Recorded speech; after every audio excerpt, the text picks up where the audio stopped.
Let's get it. Let's get it. Let's get it. Welcome back to another episode of the KSL Rock and Royal podcast. Here with Sean Walker, your BYU beat writer for all things BYU and those who rock the Y the right way. We are thick in the throes of basketball season, and I wanted to catch up in the middle of a 4-0 start by this BYU women's basketball team with both head coach Lee Cummard and also someone who has a very special place in the heart of their first road trip of the season. BYU starts out with 4 straight wins at home, the last of which, most recent of which, a 63-43 victory over Fresno State. And now the rubber is hitting the road, literally rubber hitting the road with their first road trip of the season. This Wednesday, that's November 19th at 7 p.m. Mountain Time. You can catch it on ESPN+. BYU will be at Montana. The Lady Grizz just 1-3 on the year after a tough schedule before they hit Big Sky play. It'll be BYU's first trip to Montana since 2000, and they're looking to start the season with 5 straight wins for the second consecutive year and just the 8th time in program history. Braeden Gunlock is a freshman on the team. She's averaging 2.5 points, just shy of 2 rebounds, shooting about 30% from the field per game off of the bench. And the 6-foot freshman is actually from just down the road from Missoula in Bigfork, Montana. To quote Braeden, Bigfork, definitely not a city. Small town life, like a lot of Big Sky country up there. It's some of the most beautiful country in the United States, but definitely not big city. And I really wanted to catch up with her because I just think it's interesting, BYU going on the road to Montana. There are a lot of reasons for that. We'll get into some of those on the back half, where I caught up with head coach Lee Cummard earlier this weekend before they headed out on a flight to, I think they were flying to Missoula directly. But I wanted to catch up with Braeden to talk about her homecoming, and her parents, her dad in particular, have a very special homecoming in mind. So I'll let her explain it a little bit. Here's my conversation with BYU's own Montana freshman, Braeden Gunlock. All I know is my dad bought a bunch of tickets, just started handing them out to people from my hometown, and the high school basketball team's taking a bus from Bigfork to Missoula. Yes. Okay, so your old team at Bigfork is definitely bussing down, and then yes, who knows how many people from there, just based off of how many your dad was able to kind of hand out on his own, I guess. A lot. Yeah, a lot.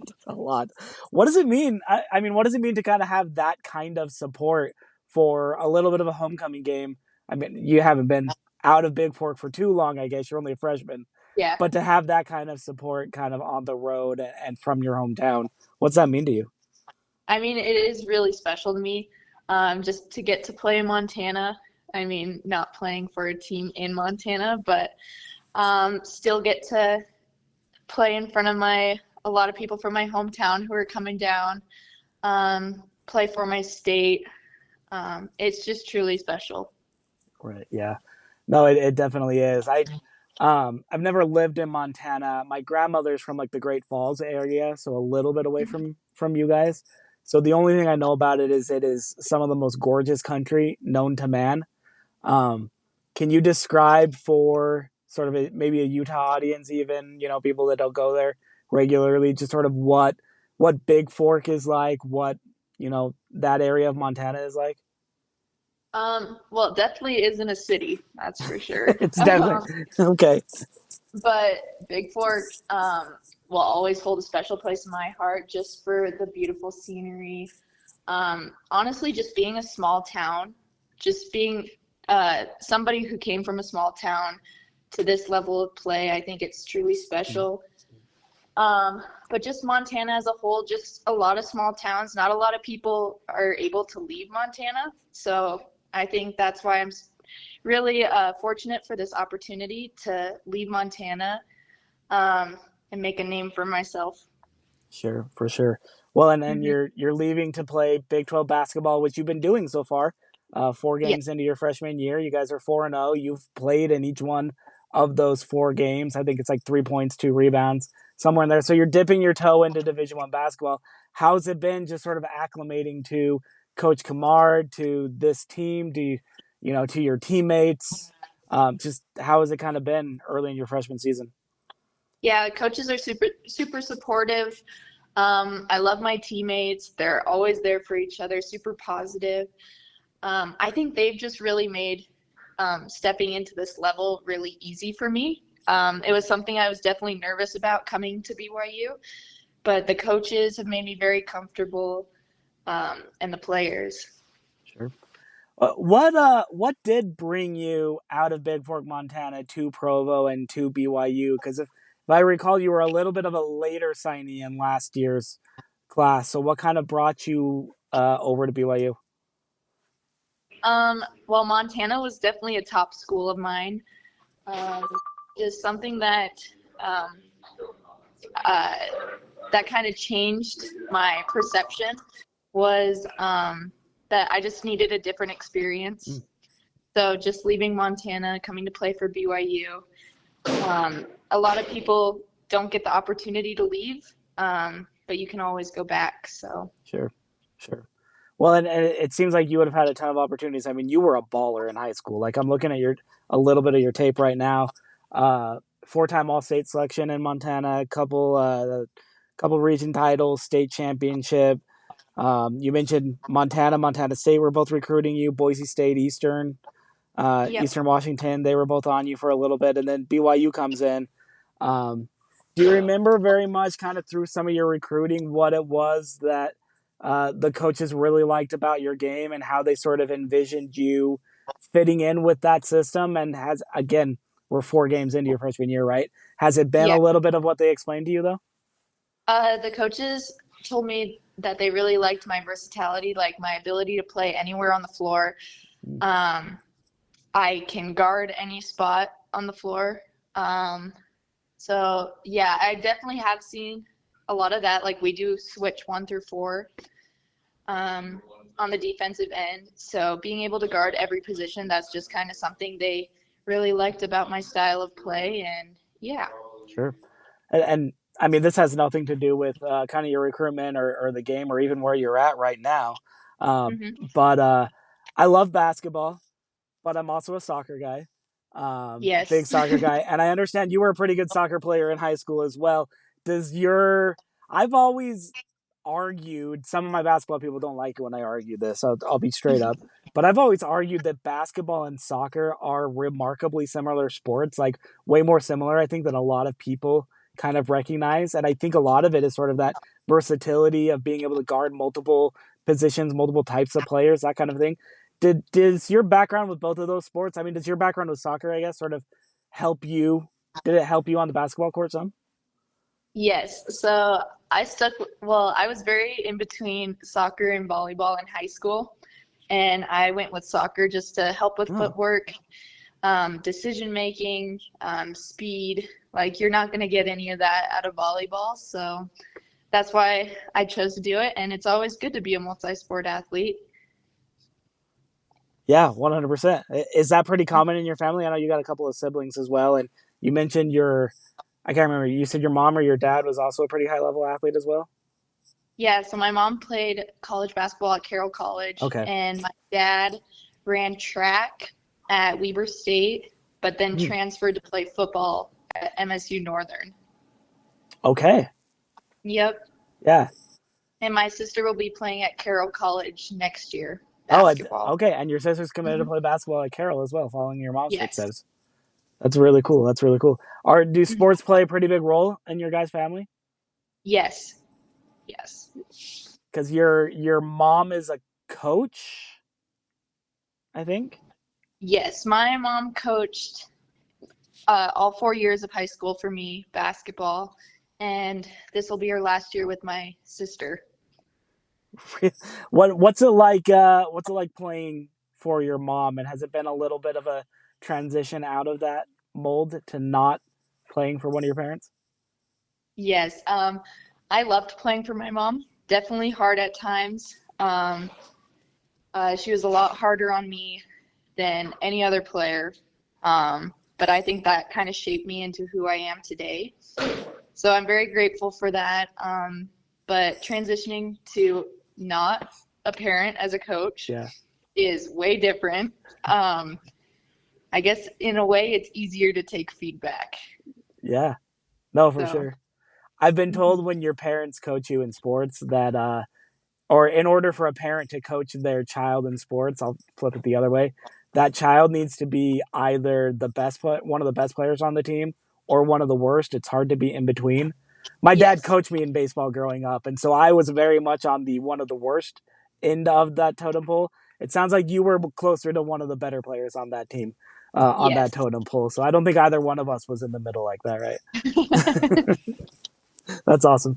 Well, Braeden, let me wrap this up a little bit because, like I said, it's still early in your freshman season and everything, and I don't want to take too much of your time. But is there just anything else about kind of your time at BYU that you've really appreciated as you've jumped into, college and classes and your daily workouts with your team, and now obviously the season and this 4-0 start that you guys are on?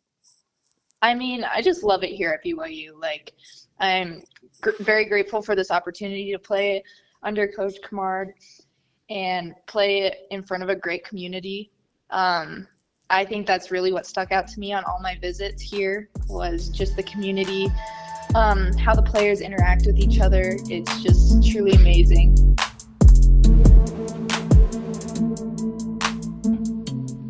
With Delaney, what kind of jump progress have you seen from year 1 to year 2 so far? I think you're seeing some maturity. She kind of dealt with a little nagging thing before the season started, and she's still dealing with something a little nagging, not that I think's killing her rhythm a little bit. So plus, I think that she's putting a lot more on herself than she needs to. She's got some pretty talented teammates that can alleviate some of that, and I think she's gotten better with each game as far as her visually. I feel like hey, I'm just a good player and I'm gonna go out and play my game, versus putting so much pressure on herself early.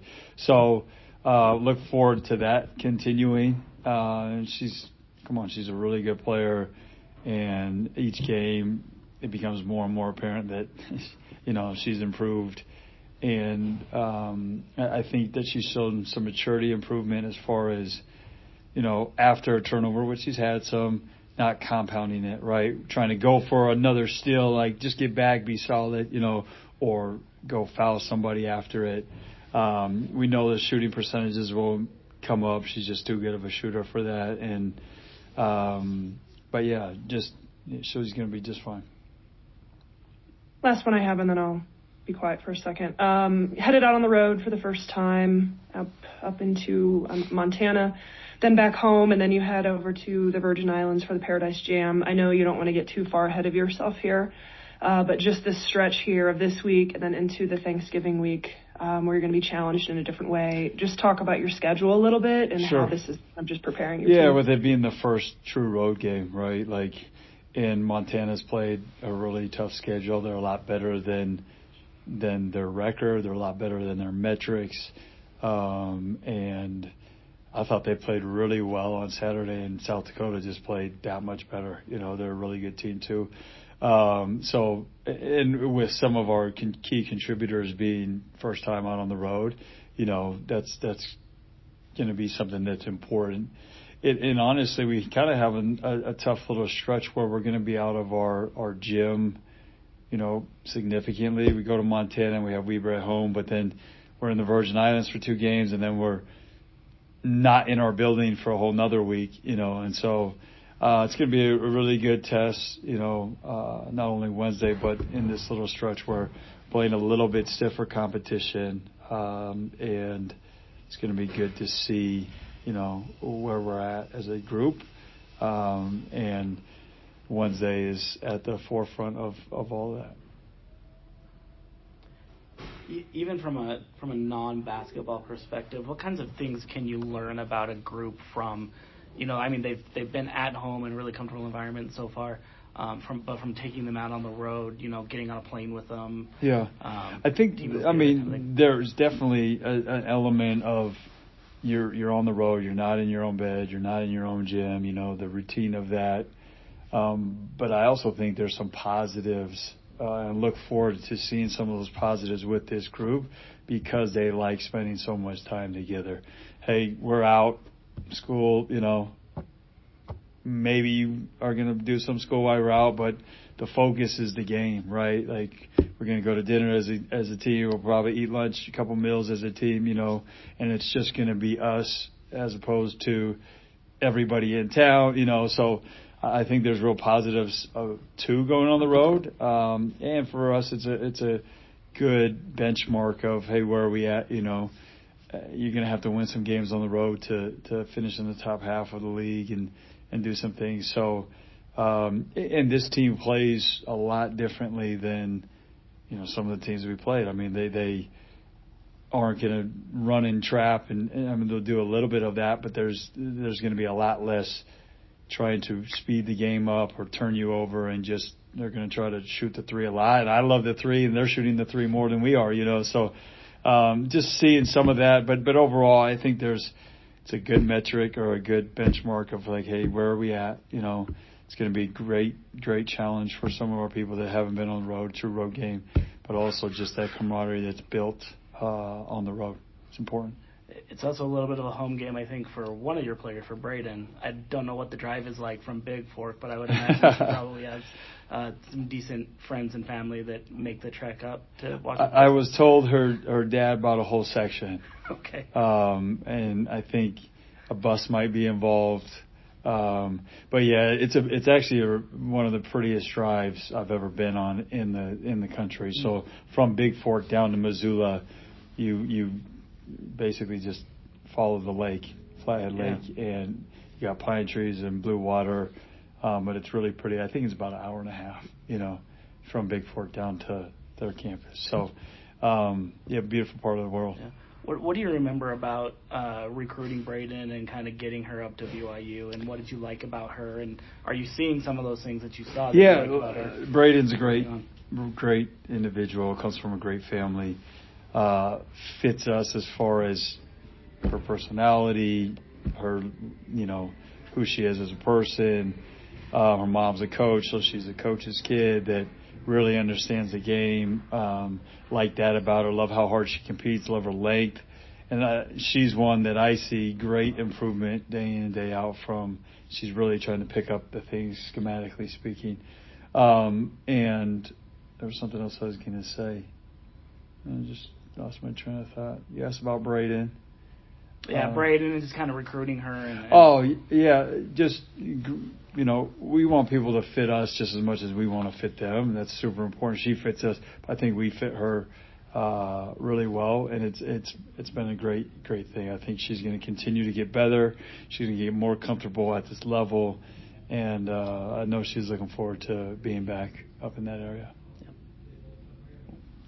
Anything else for Coach? Anyone else? Rachel, do you have anything else?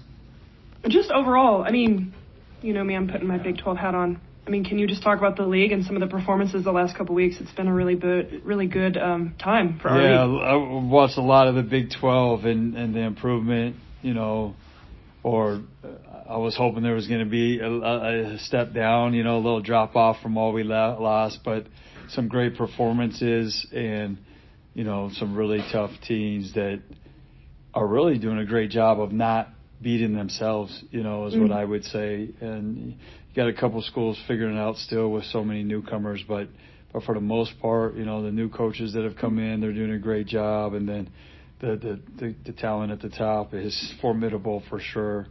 It's going to be I was hoping for a little bit less of a pathway, but it's a great league. It's been fun watching some of the upsets and some of the storylines.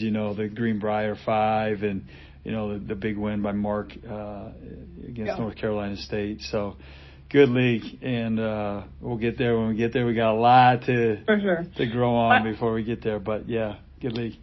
Last one I have, just looking over the next couple of weeks outside of taking care of the basketball, what are some things you really want to see out of your squad to have success over the rest of November? That continual improvement, I think, the threes are going to start to go. I mean, we really have shot it as poorly as we can in a game compared to our fall and summer.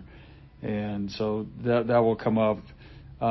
Continue. I really want us to continue to make the right play, and then just kind of tighten up some of those things, the turnovers. I think we've done an okay job rebounding. I think we can do better there. But we're getting into where teams are going to start. Every team's got their style of play, right? But some of the things that we worked on, we haven't been able to really have a chance. I mean, we haven't seen a team really ball screen a whole lot. We spent a lot of time in a ball screen coverage. So to play a couple of teams that are going to do that, I'm watching that TCU-NC State game, and it just seemed like it was a high ball screen pretty much the entire game, and that's coming.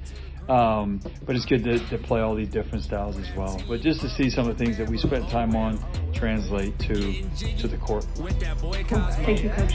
We granting kids wishes like that boy Cosmo. I got you. They steady hating on us, but we who they watch though. The Pac-12 mad, but we still on top, bro. Jaren Holder, Cody X, that's a cool connect. Yeah, my team is kinda old, but it's cool events. I'm hitting too hard, ow, I hurt my neck. Hey, Leak, you good, bro? I'm about to hit up Brad. Man, them Utah State Aggies, man, they just some pets. Catch us out in Vegas, you could place your bet.